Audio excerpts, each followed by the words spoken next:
Because the school system will never teach you about money. The school system was designed to teach you to be an employee or a doctor or a lawyer, a specialist, but never about money. My father was the head of education, PhD, all that stuff.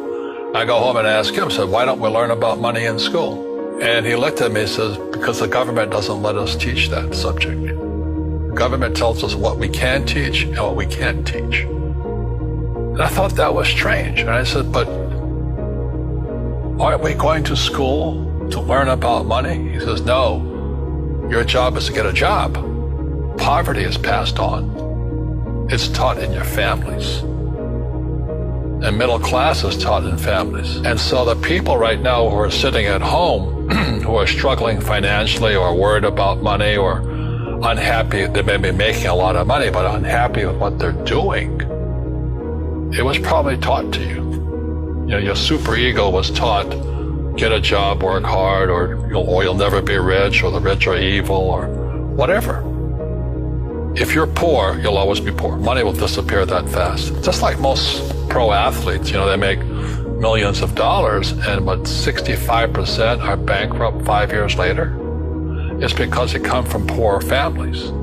Now, you tell them that, they get very angry at you. It's not, it's the rich fault. You know, it's you guys ripped me off, and government ripped me off.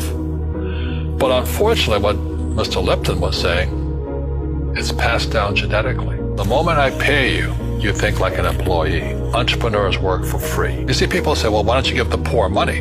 So the only problem with that is just creates more poor people. Give a man a fish, he fishes for the day, or eats for the day. Yeah, you give a man a fish, you get a lot of people who want more fish. Don't tell people what you know. Right. Keep them poor. Poor will always be amongst us, because it starts up here. It's in their words, you know, and the words become flesh. Well, when they say, I can't afford it, or I can't do that, they go down. They become what they say. And I meet so many people, I can't afford it. You think I'm made of money?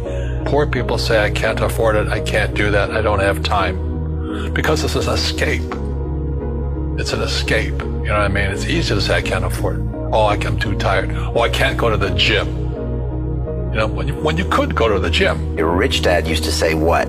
How can I afford it? How can I do that? You know, what would it take? Or why should I do that? He says that a question opens the mind, a statement closes the mind. See, when you say, I can't afford it, your mind shuts down, and you become what you say. We all have fear. You know, to be truthful, we all have fear. It's just how you deal with it. You know, Einstein said, you know, imagination is more important than knowledge, but knowledge empowers imagination.